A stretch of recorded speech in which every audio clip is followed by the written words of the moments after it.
Hello friend, welcome to state tutorial YouTube channel. Friends, हम लोग सहायक अध्यापक का जो परीक्षा अक्टूबर माह में होने वाला है उसके लिए सामान्य ज्ञान का पाँचवा प्रैक्टिस सेट सॉल्व करेंगे, जो आपके जूनियर हाई स्कूल प्रधानाध्यापक एवं सहायक अध्यापक के लिए काफ़ी महत्वपूर्ण है।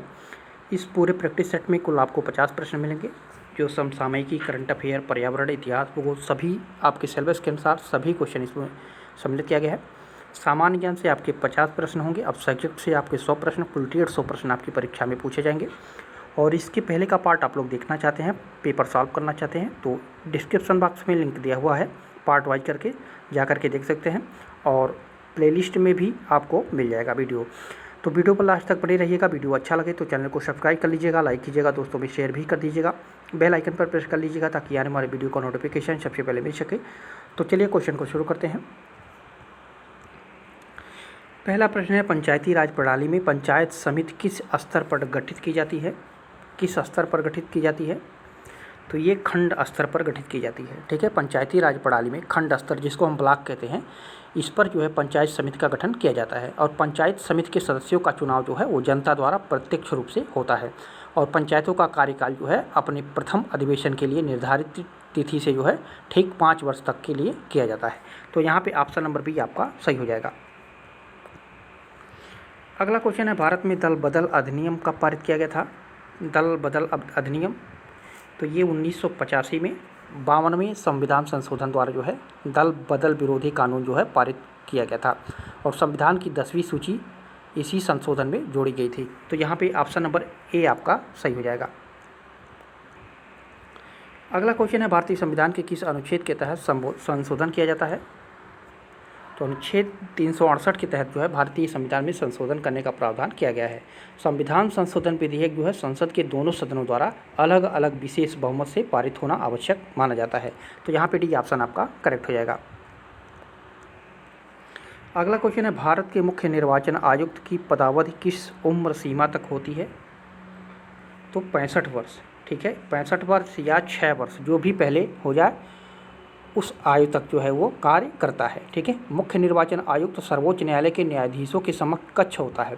अतः जितना वेतन उच्चतम न्यायालय के न्यायाधीश को दिया जाता है उतना ही जो है मुख्य निर्वाचन आयुक्त को भी दिया जाता है। मुख्य निर्वाचन आयुक्त की नियुक्ति कौन करता है? तो राष्ट्रपति करता है। तो यहाँ पे सी ऑप्शन आपका करेक्ट हो जाएगा।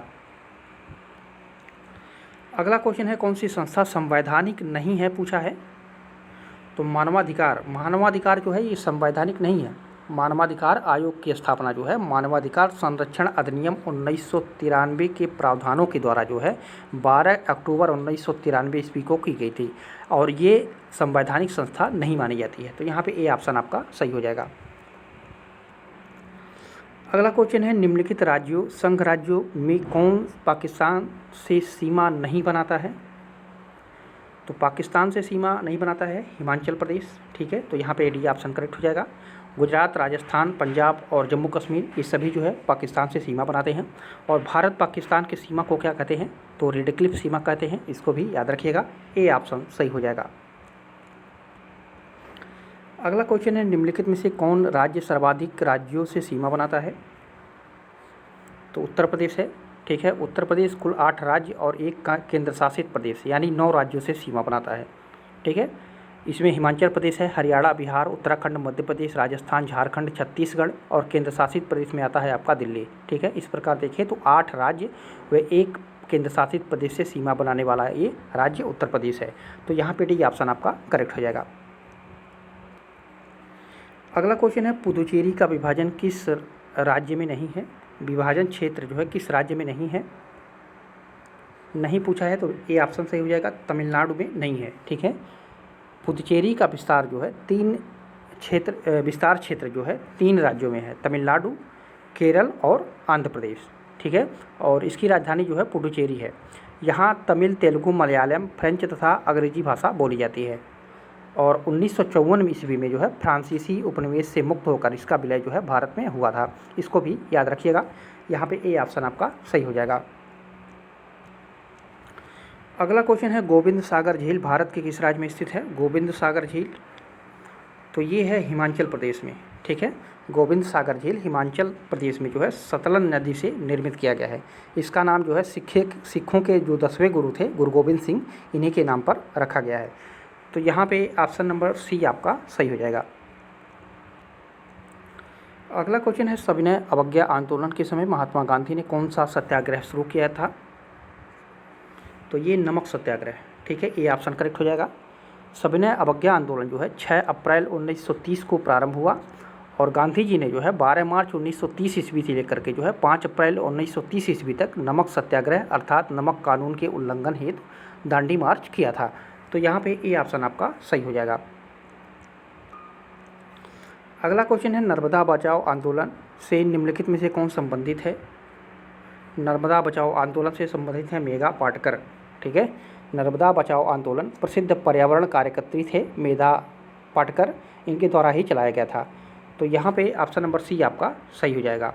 और जो ये थे पी हेगड़े, ये एपिको आंदोलन से संबंधित है, इसको भी याद रखिएगा, एपिको आंदोलन से ये संबंधित है, ठीक है। और डॉक्टर सलीम अली जो है ये प्रसिद्ध पक्षी वैज्ञानिक थे। तो ये जो तीनों को याद रखिएगा। और सुंदरलाल बहुगुणा ये चिपको आंदोलन से हैं, ठीक है। तो ये चारों नाम बहुत ही महत्वपूर्ण है, यहाँ पे सी ऑप्शन आपका करेक्ट हो जाएगा। अगला क्वेश्चन है, विश्व वानिकी दिवस कब मनाया जाता है? तो विश्व वानिकी दिवस मनाया जाता है 21 मार्च को, यहाँ पे भी ऑप्शन करेक्ट हो जाएगा। प्रत्येक वर्ष जो है 21 मार्च को मनाया जाता है विश्व वानिकी दिवस, ठीक है। और 5 जून को विश्व पर्यावरण दिवस, और 16 सितंबर को विश्व ओजोन दिवस, और 31 मई को विश्व तंबाकू निरोध दिवस मनाया जाता है, ठीक है। तो इन चारों को याद रखिएगा, यहाँ पे भी ऑप्शन आपका करेक्ट हो जाएगा। अगला है ऋग्वेद है। तो ऋग्वेद जो है स्त्रोतों का संकलन है, ठीक है। ऋग्वेद जो है सबसे प्राचीन वेद माना जाता है और इसमें जो है स्त्रोतों का संकलन किया गया है। वेदों की संख्या कितनी है? 4, और उपनिषदों की संख्या कितनी है? 108 है। तो इसको भी आप लोग याद रखिएगा, ए ऑप्शन करेक्ट हो जाएगा। अगला क्वेश्चन है, निम्नलिखित में से किस राजवंश के अभिलेख में इस परंपरा का समर्थन होता है कि लुम्बिनी शाक्य मुनि बुद्ध का जन्मस्थान था? तो ये मौर्य वंश के, ठीक है, मौर्य वंशीय शासक जो अशोक था उसके लुम्बिनी देई अभिलेख से सूचना मिलती है कि शाक्य मुनि बुद्ध का जन्म जो है लुम्बिनी में हुआ था। तो यहाँ पे ऑप्शन नंबर ए आपका सही हो जाएगा। अगला क्वेश्चन है, निम्नलिखित में से किस प्रथा की शुरुआत राजपूतों के समय में हुई? तो जौहर प्रथा की, ठीक है।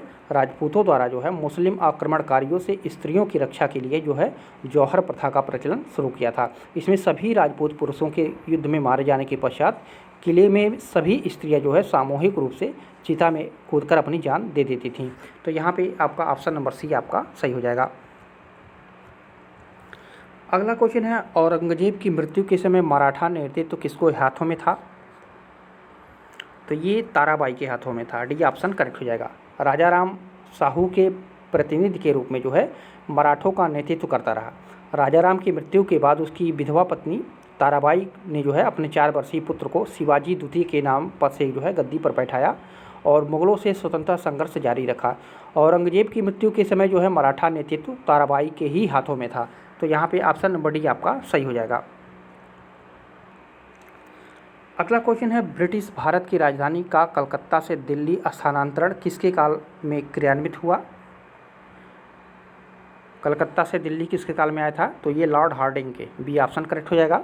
वायसराय लॉर्ड हार्डिंग के समय भारत की राजधानी का कलकत्ता से दिल्ली स्थानांतरण किया गया था, ठीक है। तो यहाँ पे आपका बी ऑप्शन करेक्ट हो जाएगा। अगला क्वेश्चन है, रॉलेट एक्ट किस वायसराय के काल में पारित हुआ था? तो रॉलेट एक्ट जो है लॉर्ड चेम्सफोर्ड के कार्यकाल में, ठीक है। लॉर्ड चेम्सफोर्ड वर्ष 1916 से लेकर के जो है 1921 के मध्य भारत के वायसराय रहे और इन्हीं के कार्यकाल में जो है 1919 में रॉलेट एक्ट पारित हुआ था। तो यहाँ पे सी ऑप्शन आपका सही हो जाएगा।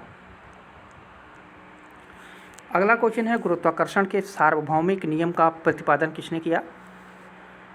तो सार्वभौमिक नियम का प्रतिपादन किया था न्यूटन ने, यहाँ पे ए ऑप्शन करेक्ट हो जाएगा। गुरुत्वाकर्षण के सार्वभौमिक नियम का प्रतिपादन जो है न्यूटन ने किया था और इस नियम के अनुसार जो है 2 पिंडों के बीच लगने वाले आकर्षण बल का परिणाम उन पिंडों के द्रव्यमान के गुणनफल के समानुपाती तथा उनके बीच की दूरी के व्युत्क्रमानुपाती होता है, ऐसा इन्होंने बताया था। तो यहाँ पे ऑप्शन नंबर ए आपका सही हो जाएगा। अगला क्वेश्चन है, निम्नलिखित में से किसके लिए माध्यम आवश्यक नहीं है? किसके लिए माध्यम आवश्यक नहीं है? तो विकिरण द्वारा जो है ऊष्मा के स्थानांतरण में किसी माध्यम जैसे वायु अथवा जल की आवश्यकता नहीं होती है। ठीक है, तो यहाँ पे ए ऑप्शन आपका सही हो जाएगा। विकिरण द्वारा जो है ऊष्मा के स्थानांतरण में किसी माध्यम जैसे वायु हो गया, जल हो गया, इसकी आवश्यकता नहीं पड़ती है। तो यहाँ पे ऑप्शन नंबर ए आपका सही हो जाएगा। अगला क्वेश्चन है, भारतीय संविधान में समानता का अधिकार 5 अनुच्छेदों द्वारा स्वीकृत हैं, वे कौन से हैं? तो समानता का अधिकार 14 से 18 दिया गया है। ठीक है, और 25 से 28 में क्या दिया गया है? 25 से 28 में दिया गया है आपका धर्म पालन का अधिकार, और 19 से 22 में दिया गया है आपका स्वतंत्रता का अधिकार। तो यहाँ पे बी ऑप्शन आपका सही हो जाएगा। अगला क्वेश्चन है, निम्नलिखित में से कौन जल से हल्का होता है? जल से हल्का कौन सा होता है? तो ये सोडियम होता है। ठीक है, सोडियम का आपेक्षिक घनत्व जो होता है 0.97 होता है, और जल से हल्का होने के कारण जो है यह जल पर तैरने लगता है। तो यहाँ पे भी ऑप्शन आपका सही हो जाएगा। अगला क्वेश्चन है, लाल रक्त कणिकाएँ मुख्यतः बनाती हैं, तो ये अस्थिमज्जा में बनाती हैं। ठीक है, लाल रक्त कणिकाएँ जो है श्वसन अंगों से ऑक्सीजन लेकर के जो है सारे शरीर में पहुंचाने का कार्य करती हैं, और लाल रक्त कणिकाएँ जो है अस्थिमज्जा में विकसित होती हैं तथा मनुष्य के शरीर में लगभग 120 दिनों तक जो है प्रसारित होती रहती हैं, और तिल्ली या जिसको हम प्लीहा कहते हैं, पुरानी रक्त कणिकाओं को जो है नष्ट करने का कार्य करती है।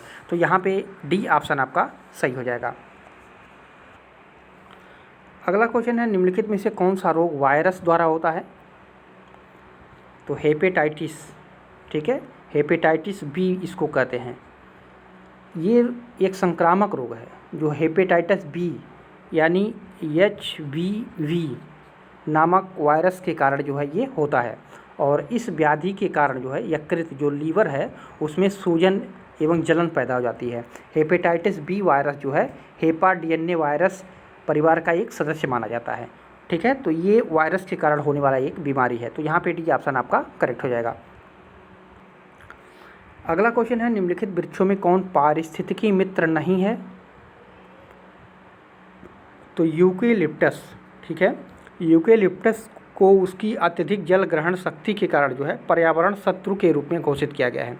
इसको जिस स्थान पर लगाया जाता है वहाँ की मिट्टी का जलस्तर जो है काफ़ी नीचे चला जाता है, तो इसलिए इसको मित्र नहीं बल्कि शत्रु कहा जाता है। तो यहाँ पे भी ऑप्शन आपका करेक्ट हो जाएगा।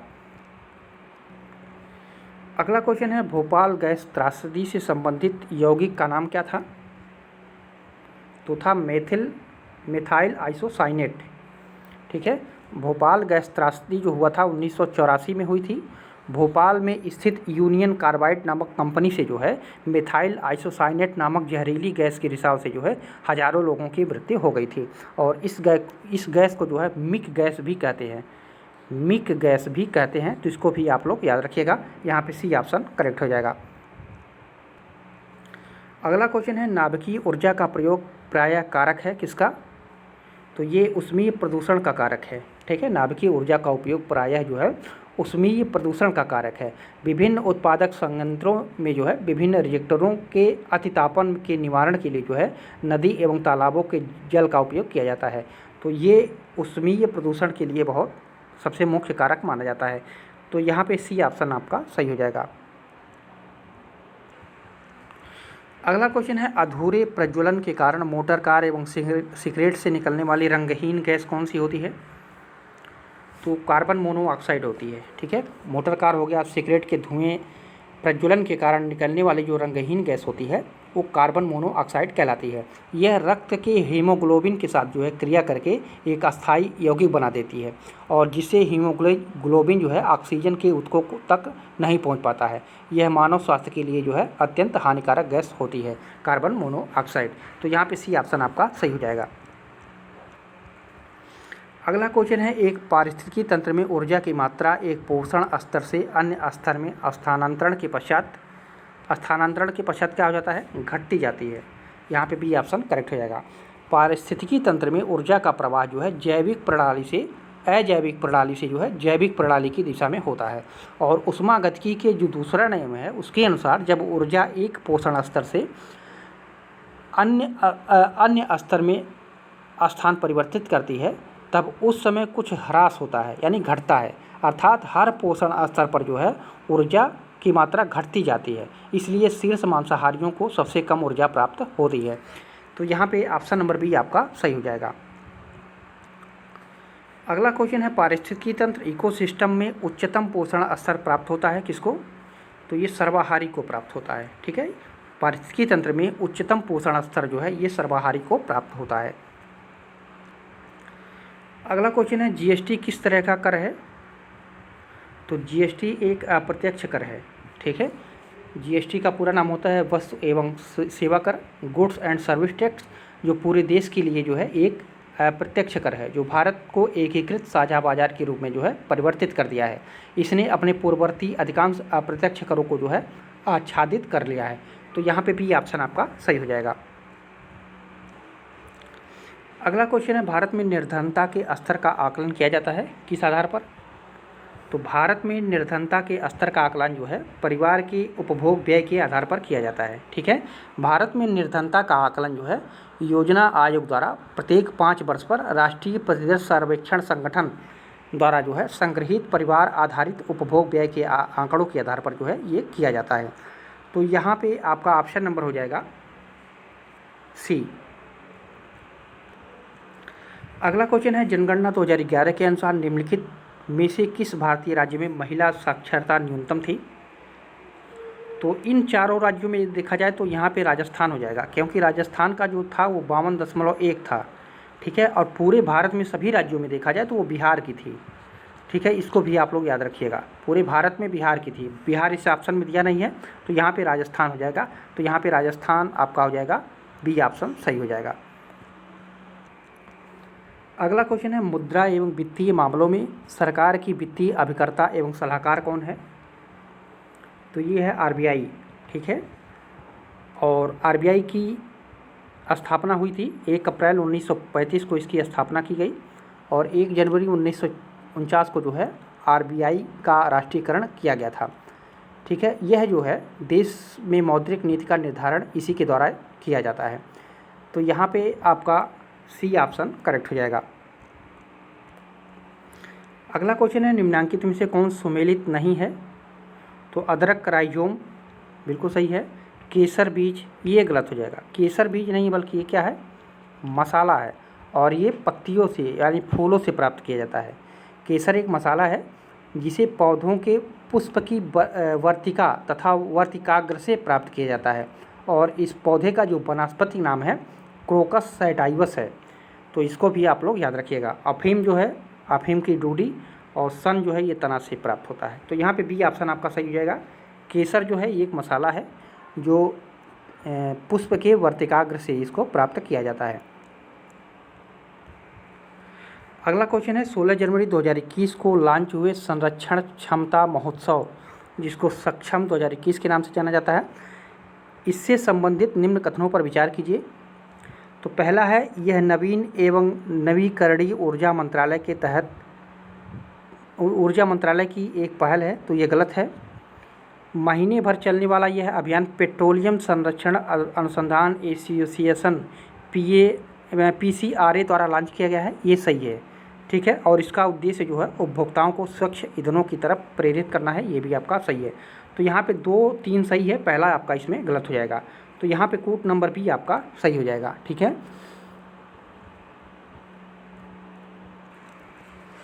अगला क्वेश्चन है, 17 जनवरी 2021 को प्रसिद्ध शास्त्रीय गायक और संगीतकार उस्ताद गुलाम मुस्तफ़ा खान का निधन हो गया।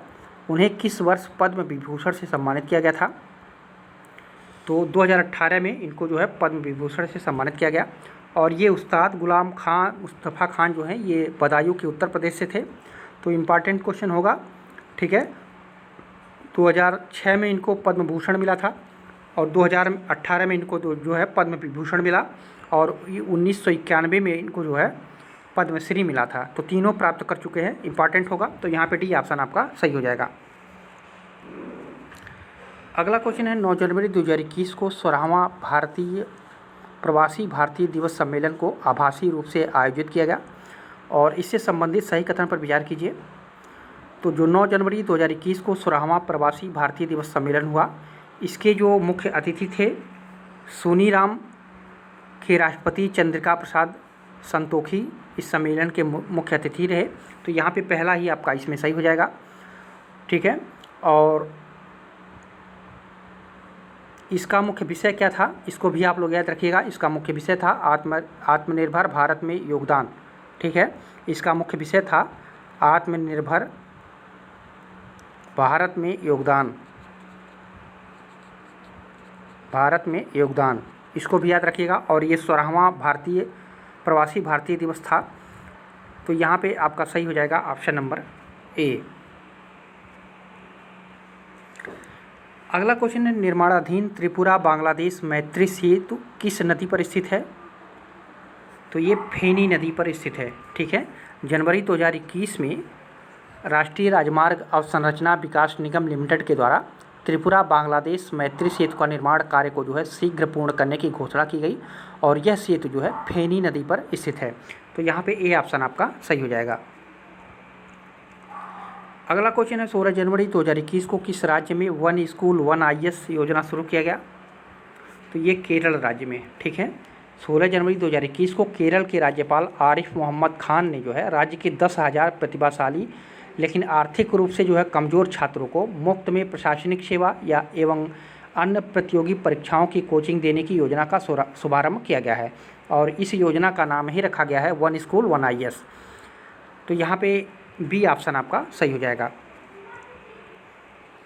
अगला क्वेश्चन है, 15 से लेकर के 17 जनवरी 2021 के मध्य बिहार में प्रथम राज्य पक्षी महोत्सव कलरव का आयोजन किस अभ्यारण्य में किया गया? तो ये नागी नटकी पक्षी अभ्यारण्य में, ठीक है। यहाँ पे बी ऑप्शन आपका करेक्ट हो जाएगा। अगला क्वेश्चन है, दिए गए विकल्पों में से संबंधित युग्म को चुनिए। जिस तरह से अभिनेता के बिना नाटक नहीं हो सकता, उसी तरह से संगीत के बिना संगीतज्ञ के बिना संगीत गोष्ठी नहीं हो सकती। तो यहाँ पे बी ऑप्शन आपका सही हो जाएगा। अगला क्वेश्चन है, एक विशिष्ट कोट भाषा में MATCH को NYWYM लिखा जाता है तो BOARD को CMDNI लिखा जाता है। तो इसी कोट भाषा में प्रिंट को किस प्रकार लिखा जाएगा, ये आपसे प्रश्न पूछा है। तो यहाँ पे आप लोग देख सकते हैं, यम से यन जाने पर हमको +1 प्राप्त हो रहा है, ए से हमको वाई जाने पर -2 में जाना पड़ रहा है, माइनस में जाना पड़ रहा है। फिर टी से हमको डब्लू जाने पर +3 हो जा रहा है।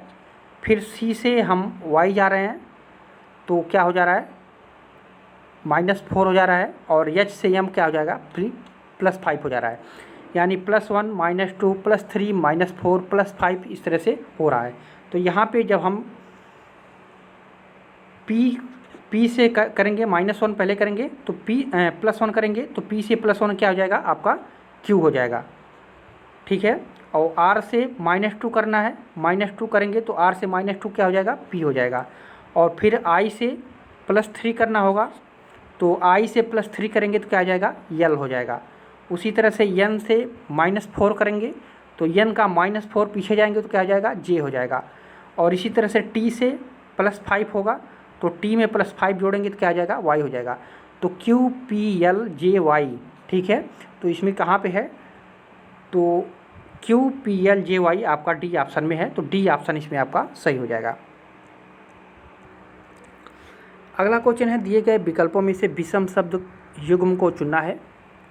तो यहाँ पे देख लीजिए, प्रसूति विशेषज्ञ, पाद विशेषज्ञ और फुफ्फुस रोग विशेषज्ञ, ये तीनों जो है व्यक्ति के जीवित अंगों का विश्लेषण करते हैं। जबकि ये जो कृत्रिम अंग जो प्रोस्थेसिस विशेषज्ञ है, ये जो है व्यक्ति के सजीव अंगों के खराब होने के पश्चात जो है स्थानापन्न अंगों के विषय में विश्लेषण करते हैं। तो इसलिए डी वाला जो है सबसे भिन्न है। ये तीनों जो है एक ही विशेषज्ञ का कार्य है, ये जो है अलग कार्य करता है। तो यहाँ पे डी ऑप्शन आपका सही हो जाएगा।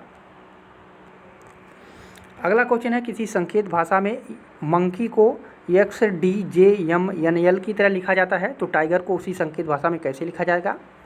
तो यहाँ पे आप लोग देख सकते हैं, यहाँ से देखिए X से Y से X जाने पर -1, E से D जाने पर -1, K से J जाने पर -1, N से M जाने पर -1, यानी -1 यहाँ से शुरू कर रहेंगे हम अंतिम अक्षर से, ठीक है। ये सीरीज इसमें चलेगी।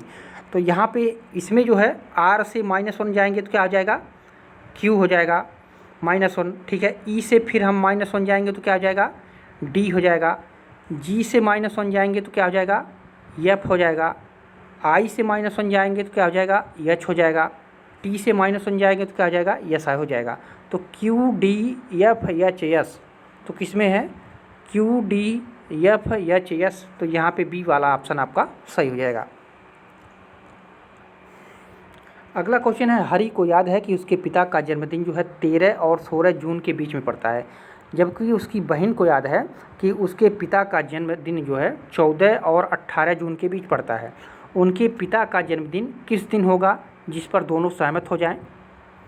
तो चूँकि हरि के अनुसार जो है उसके पिता का जन्म जो है 13 या 16 जून के बीच में पड़ता है, उसके बहन के अनुसार जो है उसके पिता का जन्म जो है 14 से लेकर के जो है 18 जून के बीच पड़ता है। अतः उसके पिता का जन्मदिन 15 जून को पड़ेगा। देख लीजिए यहाँ पे 13, 14, 15, 16 और यहाँ पे 14, 15, 16, यहाँ पे 15, 15 दोनों में कॉमन, जो कि दोनों याददाश्त के अनुसार सत्य होगा, ठीक है। 15, 15 दोनों में जो है मुख्य रूप से कॉमन कह सकते हैं 15, 15, ठीक है। तो यहाँ पे 15 जून जो है मुख्य रूप से आपका सही हो सकता है। अगला क्वेश्चन है, कथन है निष्कर्ष है। कथन में कहा है कि सभी दार्शनिक पुरुष होते हैं, सुकरात दार्शनिक है। निष्कर्ष क्या निकल रहा है, सुकरात पुरुष था, महिलाएं दार्शनिक नहीं होती हैं। तो यहाँ पे दोनों कथन सत्य हो जा रहा है, क्योंकि सभी दार्शनिक पुरुष हैं अतः महिलाएं दार्शनिक नहीं हो सकती हैं, पहले से आपका पता चल जा रहा है। चूँकि सुकरात दार्शनिक था अतः सुकरात पुरुष था, ये भी आपका दूसरा भी सेटिस्फाई हो जा रहा है। इस प्रकार हम कह सकते हैं कि दोनों निष्कर्ष यहाँ पे सही हो सकता है। अगला क्वेश्चन है, डायनो एडवेंचर पार्क एवं फॉसिल्स म्यूजियम कहाँ स्थित है? तो ये मांडो में स्थित है, ठीक है। 13 फरवरी 2021 को मध्य प्रदेश की जो पर्यटन संस्कृति एवं अध्यात्म मंत्री हैं उषा ठाकुर ने, इन्होंने जो है नवनिर्मित डायनो एडवेंचर पार्क एवं फॉसिल्स म्यूजियम का शुभारंभ किया है। यह एडवेंचर पार्क जो है फॉसिल्स म्यूजियम मांडो में बनाया गया है और यह डायनासोर एडवेंचर पार्क देश का पहला आधुनिक फॉसिल्स पार्क बनाया गया है। तो यहाँ पे सी ऑप्शन आपका सही हो जाएगा। अगला क्वेश्चन है, भारत छोड़ो आंदोलन के दौरान उत्तर प्रदेश में कहाँ पर समानांतर सरकार की स्थापना की गई? तो ये बलिया में की गई थी, ठीक है। बी ऑप्शन करेक्ट हो जाएगा। भारत छोड़ो आंदोलन के दौरान जो है देश में कई स्थानों पर समानांतर सरकारें स्थापित की गई थी और उत्तर प्रदेश की बलिया जनपद में ऐसे ही सरकार चित्तू पांडे के नेतृत्व में स्थापित किया गया था। तो यहाँ पे बी ऑप्शन आपका सही हो जाएगा। अगला क्वेश्चन है, चौरी चौरा कांड किस गवर्नर जनरल के समय में हुआ था? तो चौरी चौरा कांड जो है लॉर्ड रीडिंग के काल में हुआ था, ठीक है। चौरी चौरा कांड जो उत्तर प्रदेश में स्थित है गोरखपुर जनपद में, और असहयोग आंदोलन के दौरान जो है फरवरी 1922 में लॉर्ड रीडिंग के समय में यह घटना घटित हुई थी और इसी के पश्चात गांधी जी ने जो है असहयोग आंदोलन को स्थगित कर दिया था। तो यहाँ पे सी ऑप्शन आपका सही हो जाएगा।